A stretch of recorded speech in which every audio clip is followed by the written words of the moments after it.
is going on, everybody? The Week 5 edition of the NFL Flowchart Show on the Sports Gambling Podcast Network is brought to you by Underdog Fantasy. Underdog has just added Pick'em Scorchers, where you can win on the decks. That's right, 5 into 500 in one game. Plus, every Sunday they're giving away $100,000. Use promo code SGPN at Underdog Fantasy for a 100% deposit bonus up to $500.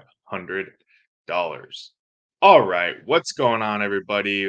Welcome back. I did have to, unfortunately, miss week 4, but we are back here in week 5, ready to rock and roll. Had a busy week last week. We had our baby shower for the new baby that's on the way, a new baby girl that's on the way in December, and had a lot of family in town, had a lot of things going on, so could not get into the action on the flow chart. But do not fear, we have a great one set up here for week 5.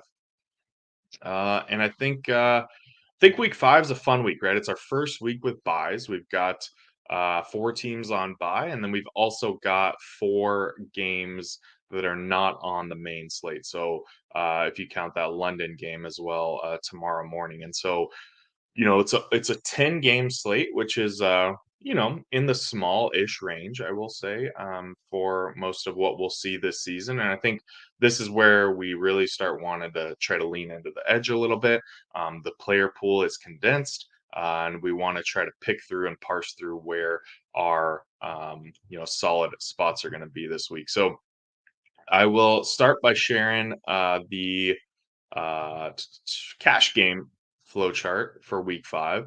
And I think it's actually a really interesting cash week. I think there's a couple different ways that you can go with it.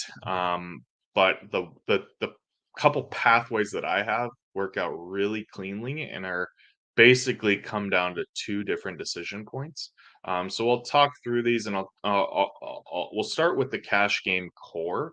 And this week it's basically 2 running backs in David Montgomery and Devon Achane. Achane, I think is how you actually pronounce that. Devon Achane, who are in the 6,000, mid 6,000 range. David Montgomery 6,600, and Achane is 6,100 for the Dolphins. I think Achane is a little bit of an interesting play in cash because he's not typically the kind of running back that we want to play in cash. He's just been crazy efficient this year and crazy explosive on this Dolphins offense. But I mean, they didn't really price him up too much, and it's hard not to project him well after the last few weeks, and seeing what he's been able to do in this offense. And so I think it's just kind of a close your eyes and play it move, and just hope that a lot of the field does the same, and you're not really, having to sweat that decision too much. David Montgomery, I think, is a much safer bet, and that's a typical cash game play, I would say, where we know with Amon-Ra St. Brown likely to be out. I think as of yesterday, he was doubtful, but things haven't been necessarily trending in the right direction. So I think David Montgomery is going to get, he's probably going to get 25 carries this week.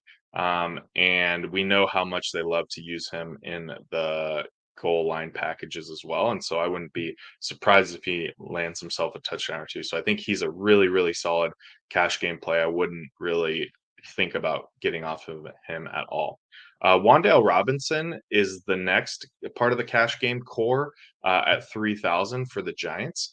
And he is, the min price this week. And he's just coming back off of injury. He's only been active this will be his 3rd game active.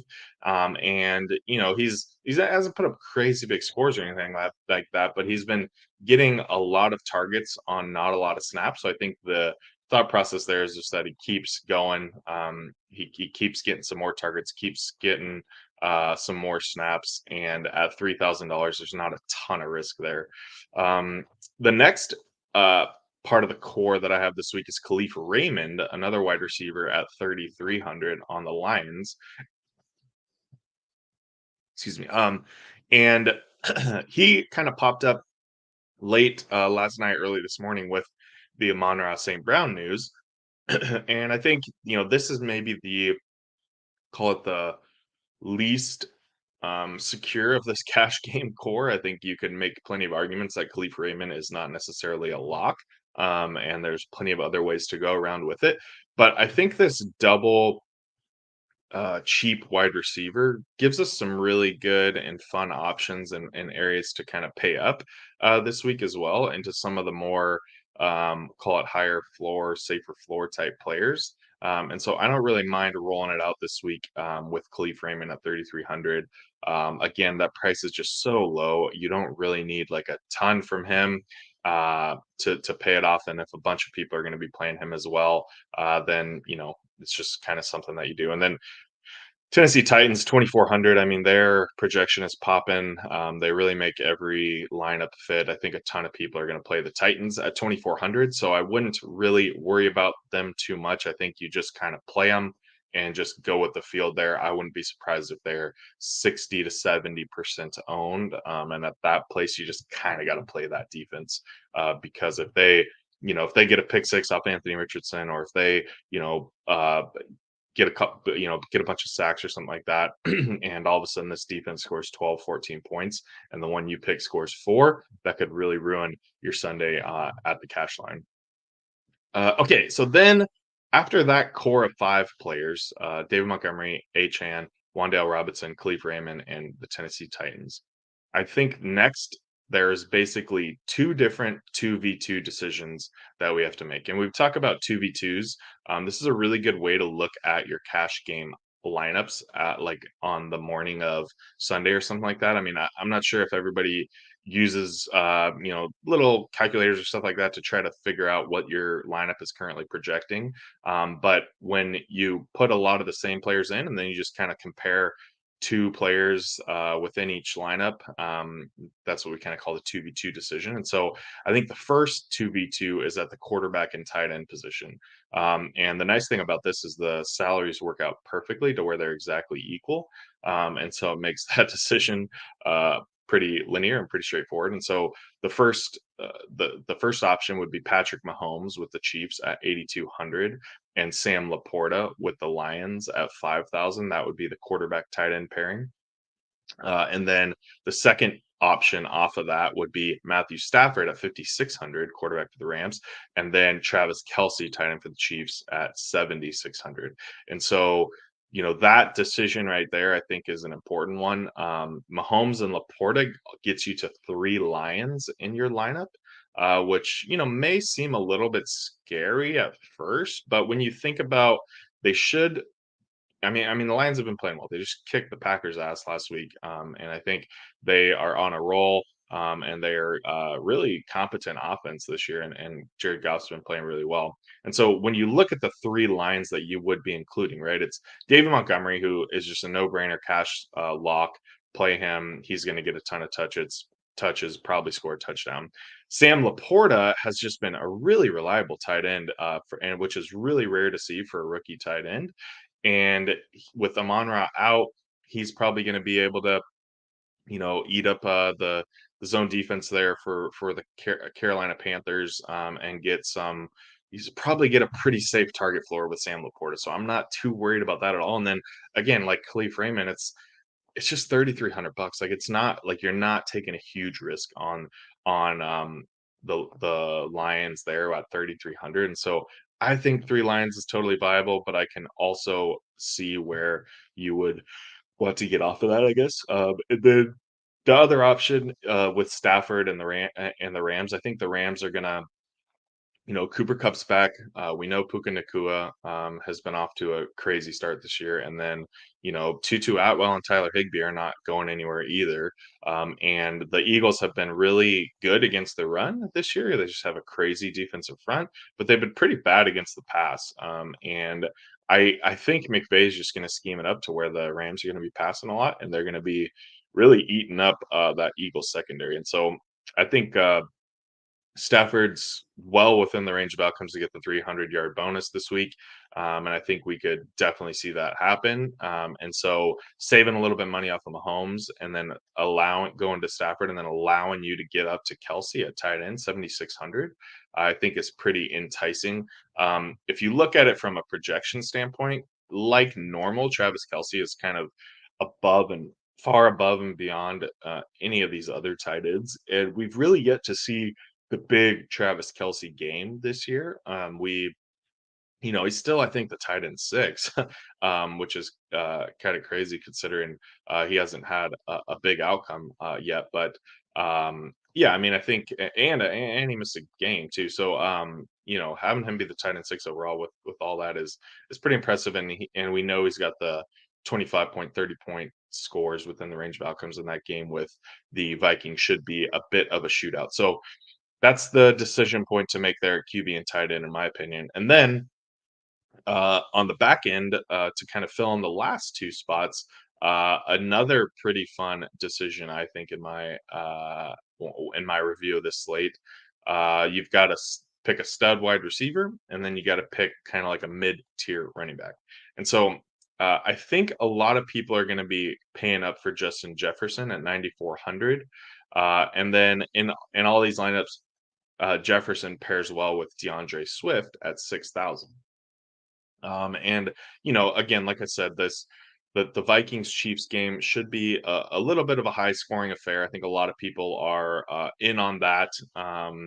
It'll be interesting to see what happens in GPPs, where Justin Jefferson comes into GPPs and how those lineups are kind of crafted, because it's going to be pretty hard to fit Jefferson and Kelsey with like Mahomes or Kirk Cousins or something like that. So it'll be interesting to see how that plays out in GPPs. But I think from a cash standpoint, I mean, Justin Jefferson, is about as safe of a pick as it gets. And when we expect the Vikings are going to need to score a lot of points, they typically go to the passing game when that is the case. And so Jefferson, should be in a pretty monster spot here at 9,400, totally safe. And then on the flip side, DeAndre Swift, at 6,000 there, pairing up with these lineups that J Jeff is in. I think Swift has been, a really great pick to start the season.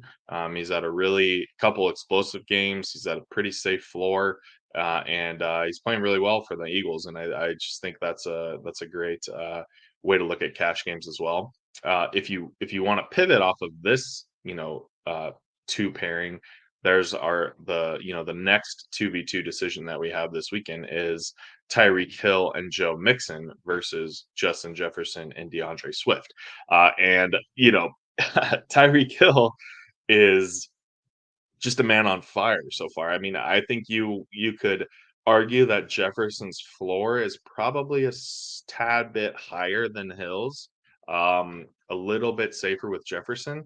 But based on what we've seen from the Dolphins offense this year, I really think you could argue that Hill's ceiling is quite a bit higher than Jefferson's, which is kind of crazy to think about when we think of how good of a wide receiver Jefferson is. But like it seems like Tyreek Hill could score 40 points again like he did in week 1, and it wouldn't be really that big a deal. Like, it would just be a little bit of a blip in the Dolphins scorecard. And so, the other thing that I've really been picking up from a lot of different people around the industry this week is, Tyreek Hill is set to see a ton of man defense from the Giants.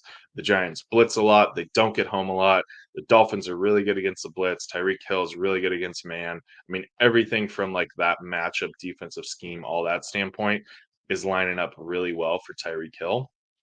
And so I don't think it's crazy to play him in cash this week. And then if you save that 400 off Jefferson, then you can pump in Joe Mixon with that extra 400.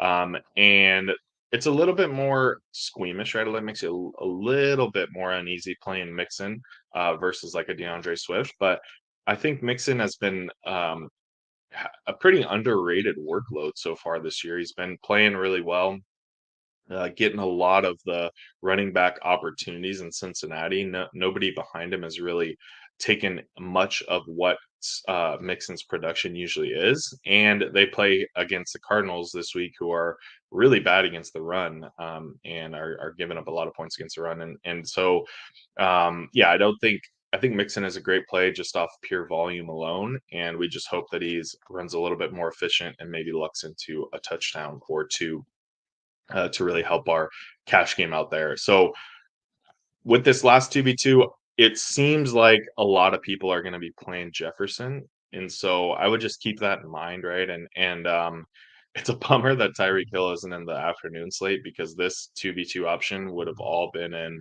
the late slate, and you could have kind of made your decision based off of that. But it's just not what it is. But that's all right.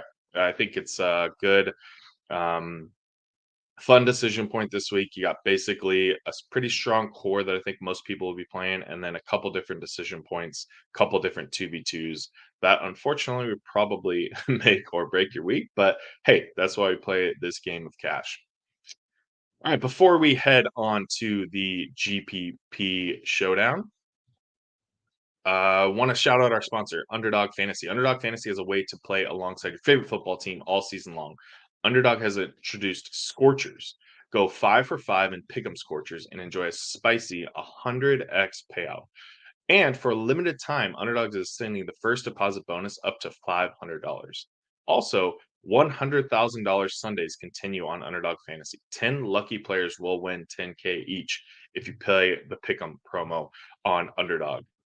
Walk along, make your picks, and maybe make a little cash over on Underdog's mobile app or website, underdogfantasy.com. When you sign up with promo code SGPN, Underdog will double your first deposit of up to $500. That's Underdog Fantasy, promo code SGPN. Okay, let's get into the GPP flowchart this week. And I think it's kind of a cop out to say I've been circling around the Dolphins stacks for quite a while now. I purposely have not mentioned this, but the one week where we did have Sam Howell, I had a Dolphin stack drawn up on the flow chart, and I swapped out of it for Sam Howell, and obviously that looks really bad in retrospect. That was the week Dolphins scored 70 points, so could have been having a lot more money after that. But week 5 here against the Giants, we are loading up for the first time this year in the flow chart. We are loading up the Miami Dolphins. And so the way that we're going to do this week, I think, is a pretty fun. There's a couple different options, and they're really cognizant of kind of ownership and so I think the first play is, Tyreek Hill. We're going to want him in every single lineup, and I think he is, going to be very popular this week in tournaments. I just talked about why he's a great matchup against the Giants, so I think he's going to be popular. For some reason, Tua, I don't think is going to be as popular this week, and it might be the price tag up to 7,100. But I think just pairing Tua into this matchup is really smart and a pretty good spot to do, and you just kind of keep riding these Dolphins double stacks.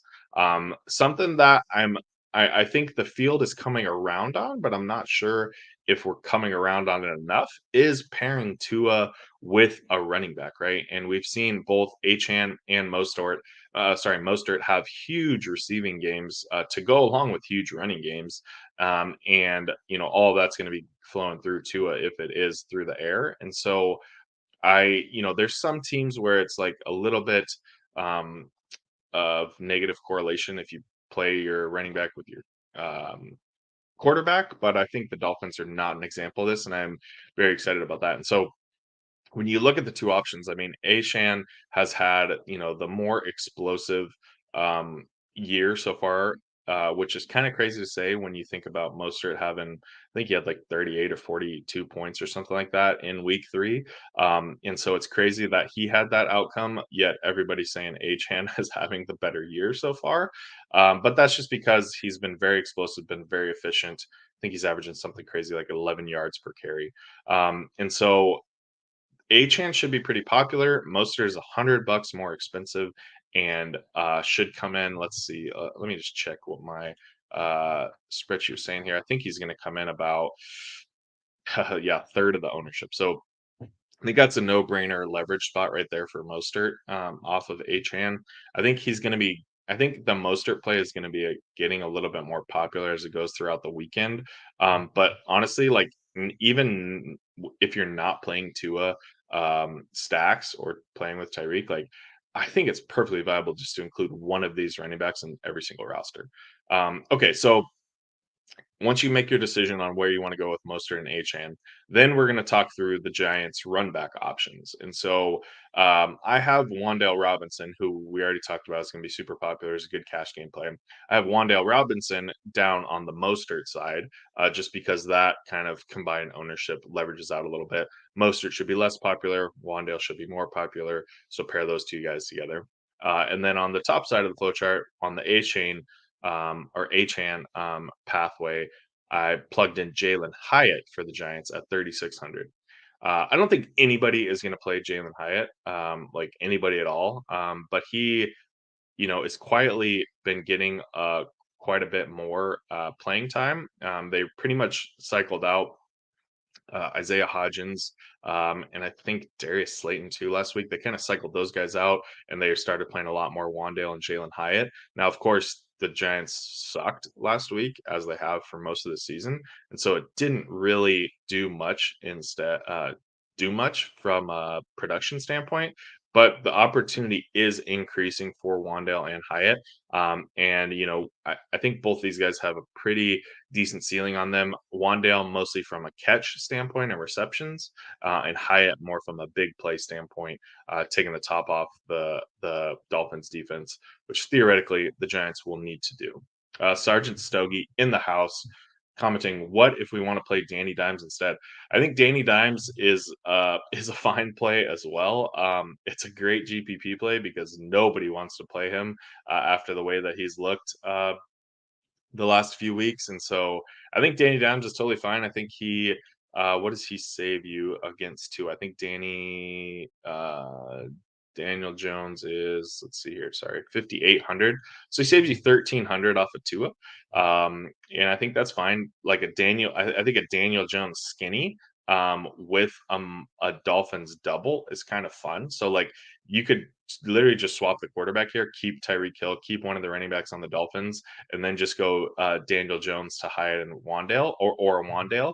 And then you also hope that Daniel Jones, you're pairing Daniel Jones with a cheap wide receiver, so you don't need a ton out of that wide receiver. You need him to just have a good game, and then you need Daniel Jones to probably get a decent rushing outcome, in order to have that high score without bringing a bunch of people with them. So I think that's a great play as well. Good call out, Sergeant Stogie.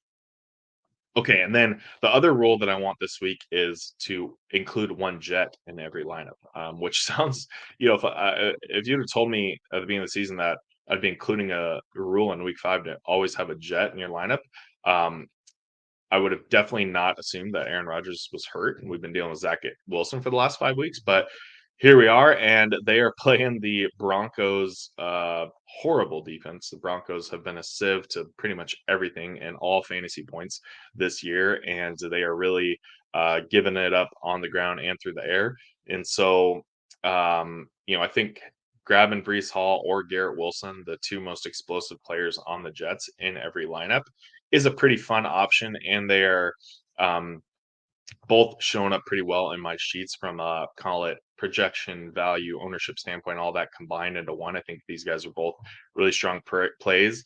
I think Brees Hall could get steamed up a little bit. There were some, quotes from Robert Saleh this week about how he doesn't have a snap count, or he's not on a snap count anymore. They're going to be able to unleash him a little bit, yada yada.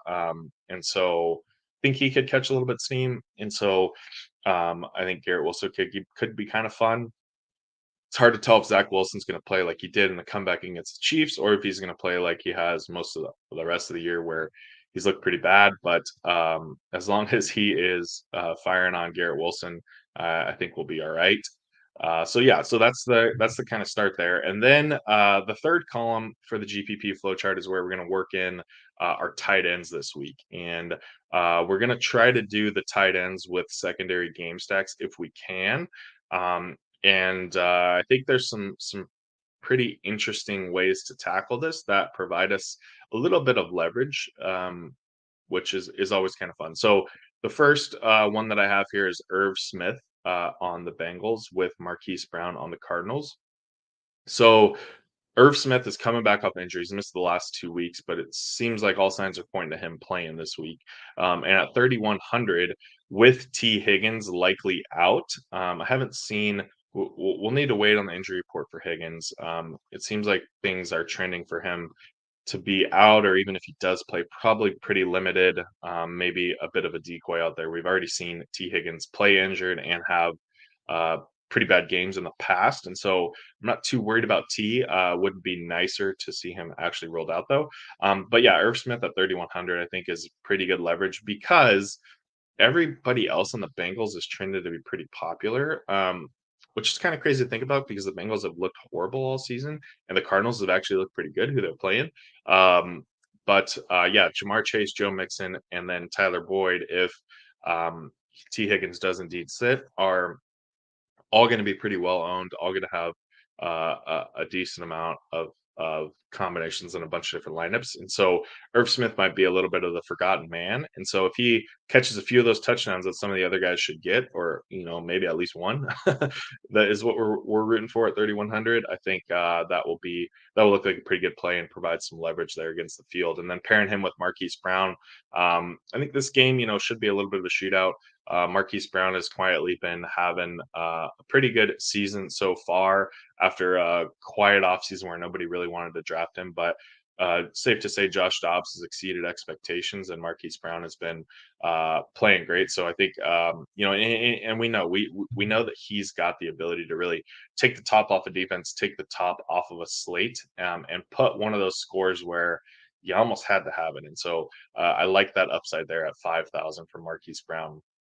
He's projecting really well. And in my sheet, I talk about how I've got, the dark blues, the light blues, whatever.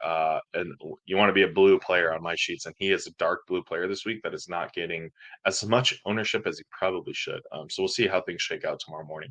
The next pairing I've got is Mark Andrews at tight end for the Ravens with George Pickens at wide receiver for the Steelers. Andrews is still kind of the go-to target for Lamar Jackson and these Ravens. He does get dinged a little bit this week with OBJ and Bateman both supposed to be coming back. But the Steelers defense has just been pretty bad, and I still think there's a narrative about Zay Flowers being the outside receiver, being able to have a good week, stuff like that, because Steelers have been giving up a lot of points to outside receivers or number one receivers or whatever you want to call it.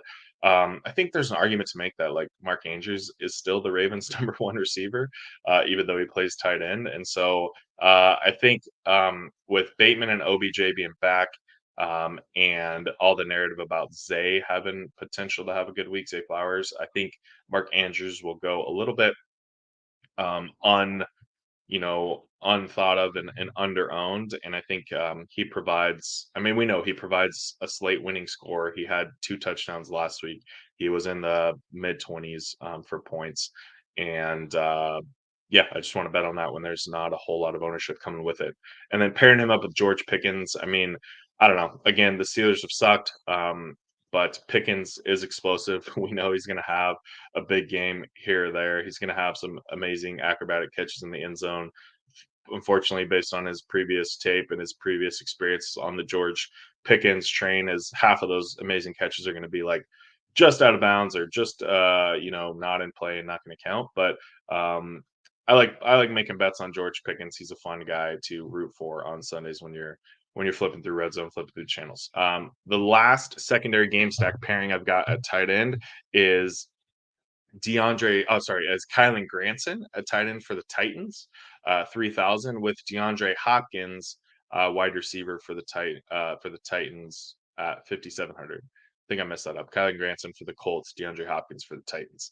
I think Granson is just kind of a close your eyes and pick it type of thing. I don't have any like crazy hard takes on this. I do think Anthony Richardson is a really fun tournament play this week, and he's got a couple really fun cheap receivers this week too. And so I wouldn't necessarily be willing to play Anthony Richardson with Michael Pittman this week just because he's a little bit more expensive. But If you look at Josh Downs, who's at 3,700, if you look at Alec Pierce, who's at 3,400, and then Granson here, who's at 3,000, they're all really cheap options to pair with Anthony Richardson. And basically, what we're doing there with pairing this running quarterback with a cheap piece is making a bet that Richardson's going to kind of have the games that he's been having with a lot of rushing yards, a lot of good, fantasy outputs, I'll call it. Couple, I mean, he's got like quite a few rushing touchdowns. I don't know the number off the top of my head. And then we're pairing him up with a cheap guy. And so, like, with that cheap player, all we need is like a touchdown. We just need Richardson to throw one touchdown to that guy, and he'll likely pay off whatever that price tag is if he gets a couple more catches throughout the game. And so, I think that's a relatively risk-free bet because, yeah, the 3,000 guy could put up a zero or something, but it's also not like there's plenty of upside there, and it's not going to completely, I guess, kill you from like if you're if you're shooting for a men cash or something, you're not going to be totally dead if the 3,000 guy doesn't really do too well. And so I think that's fun. And then DeAndre Hopkins, I think, is just in a really good spot. The Colts have not been a great defense. Neither of the Titans. I think this game's going to be pretty high scoring. Uh, I think there's just going to be a lot of points, and Hopkins has just been right there with Tannehill. He's been getting kind of a huge weighted opportunity rating. One of the things that I talk about in the workload report every week, Hopkins has been that guy, and he just hasn't kind of put everything together from conversion efficiency standpoint. And so I think this could be the week here against the Colts. So those are our kind of secondary game stacks: Irv Smith, Marquise Brown, Mark Andrews, George Pickens, and then Kylan Granson, DeAndre Hopkins. And then from there, we'll kind of have some room to fill in the gap. And more than likely, you'll be needing a running back here.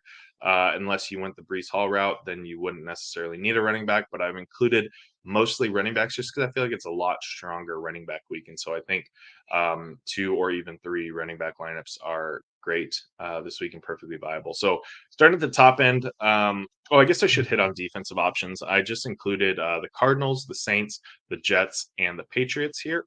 Those teams are all in the let me scroll down here. These teams are all in kind of the 2,800 to 3,100 range. And I think they provide some pretty good value. I think the Steelers are fine at 2,700. I think the Colts are fine at 3,200. Broncos are fine against the Jets. We know Zach Wilson sucks. So really that band of teams from 2,700 to 3,200 I think is really strong this week. And totally fine. And so, depending kind of who you pick there, 27 to 3,200 range, you should have in some iterations of it, like if you went with one of the cheaper tight ends, you'll have the ability to get up to Bijan Robinson at 7,700 for the Falcons, or Jamar Chase at 7,900 for the Bengals. I think those are both pretty fun GPP bets this week because they both kind of have question marks coming into the. I think Bijan's question mark is a little bit less about, situation and talent and stuff like that. And it's more just about, like, is he going to get enough of the carries? Is he going to have this explosion week? When is this explosion week going to happen? When is he going to score 2 touchdowns? And it very well could be this week against, I believe they play the Texans. Yeah, against the Texans. We know Arthur Smith wants to run the ball a ton.